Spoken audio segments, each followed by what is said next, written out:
Eu sou a Marina, uma mulher madura de São Paulo, sempre pronta para viver novas aventuras e compartilhar com vocês as experiências mais íntimas da minha vida.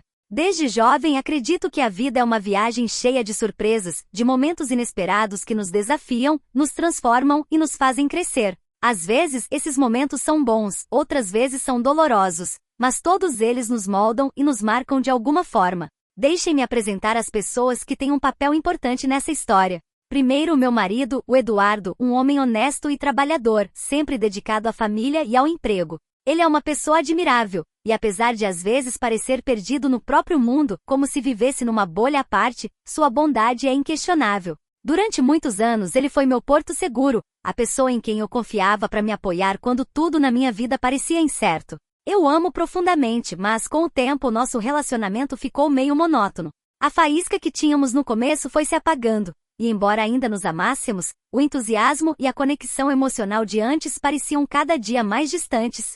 Depois tem meu cunhado, o Rafael. Ele é o oposto do Eduardo em muitos sentidos, divertido, sempre atencioso e, acima de tudo, presente quando eu precisava. Ele tem aquele jeito de te fazer sentir bem, mesmo nos piores momentos. É o tipo de pessoa que com um sorriso ilumina o ambiente e faz você esquecer os problemas por um instante.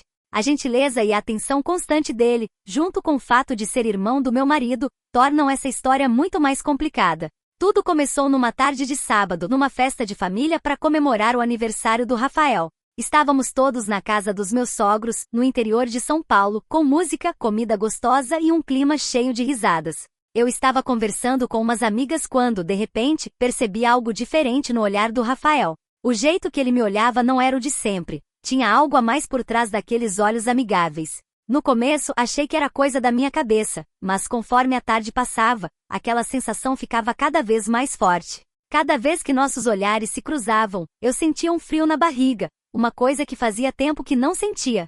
Fiquei lisonjeada com a atenção, mas no fundo, sabia que aquilo era totalmente errado. Só que, como acontece às vezes, o proibido acaba sendo mais tentador. Mais tarde, quando a festa estava no auge, o Rafael veio falar comigo. Começamos a conversar sobre coisas banais, um papo leve e aparentemente inocente, mas havia uma tensão no ar. Aquela conversa casual escondia um desejo e uma atração que não dava para ignorar. Teve um momento em que ele segurou minha mão, e aí senti como se uma corrente elétrica passasse pelo meu corpo. Foi como se o tempo parasse e por um segundo, só existíssemos eu e ele naquela festa. Naquele instante, entendi que o que eu estava sentindo não era só uma atração passageira, mas algo muito mais profundo e perigoso. Fiquei confusa, dividida entre o que minha cabeça sabia que era errado e o que meu coração começava a querer. Depois daquela festa, as coisas entre mim e o Rafael mudaram de um jeito sutil, mas que nós dois entendíamos. Os encontros por acaso ficaram mais frequentes. Sempre arrumávamos uma desculpa para passar tempo juntos, uma ida rápida ao mercado, um convite para tomar um café que acabava se estendendo até tarde. No começo eu tentava me convencer que não tinha nada de errado, que éramos só amigos, mas a verdade é que cada vez era mais difícil resistir à atração que eu sentia por ele. A química entre nós era inegável. Cada vez que nos víamos, a tensão no ar era tão forte que parecia que o universo inteiro estava conspirando para nos juntar. E mesmo sabendo que o que fazíamos era errado, eu não conseguia evitar gostar da atenção, de me sentir desejada de um jeito que não sentia há anos. Mas, junto com essa atração, veio também uma culpa que não parava de crescer. Como eu podia estar fazendo isso? Como podia trair meu marido, minha família e a mim mesma desse jeito? Eu estava numa encruzilhada emocional, dividida entre o desejo de explorar o que sentia pelo Rafael e a consciência que não parava de me lembrar que aquilo era uma traição horrível. O conflito dentro de mim era uma batalha diária. Cada vez que estava com Rafael, sentia aquela conexão intensa e proibida, mas ao mesmo tempo, minha cabeça me torturava com pensamentos de culpa e arrependimento. Eu estava presa num ciclo sem fim de desejo e remorso, sem saber o que fazer ou como sair daquela situação. Será que eu devia ceder à tentação ou me afastar antes que tudo ficasse ainda pior? Passaram semanas, meses e nossa relação secreta virou uma espécie de rotina.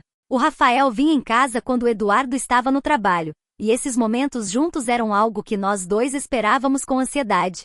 Toda vez que eu via a porta se fechar quando o Eduardo saía pro trabalho, sentia um nó no estômago, sabendo que em poucos minutos o Rafael chegaria e mergulharíamos naquela relação proibida que nós dois sabíamos que ia acabar em desastre. Tudo parecia estar funcionando, até que o dia inevitável chegou. O Eduardo voltou para casa mais cedo sem avisar e nos pegou juntos na nossa própria cama. O silêncio que veio depois foi ensurdecedor. O tempo parecia parado enquanto o Eduardo, com um olhar de descrença, tentava entender o que estava vendo. Eu fiquei paralisada, sem palavras, completamente envergonhada e sem saber o que fazer ou dizer. O que veio depois foi uma briga explosiva, cheia de gritos, lágrimas e acusações.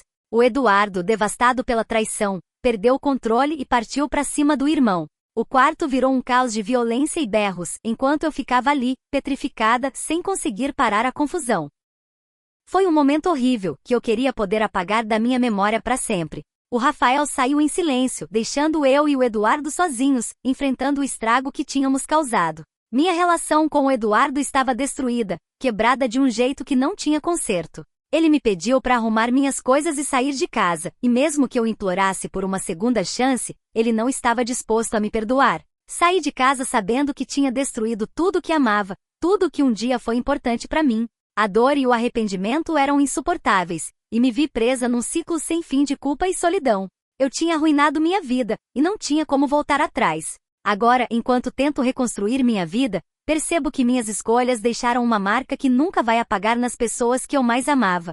Não sei se um dia vou conseguir me perdoar pelo que fiz, mas sei que preciso seguir em frente e aprender com meus erros, porque no fim, mesmo nos momentos mais escuros, sempre tem uma pequena faísca de esperança que me empurra para continuar. Obrigada por ouvir minha história. Sei que não foi fácil de contar nem de escutar, mas precisava compartilhar, na esperança de que alguém possa aprender com meus erros e evitar essa dor.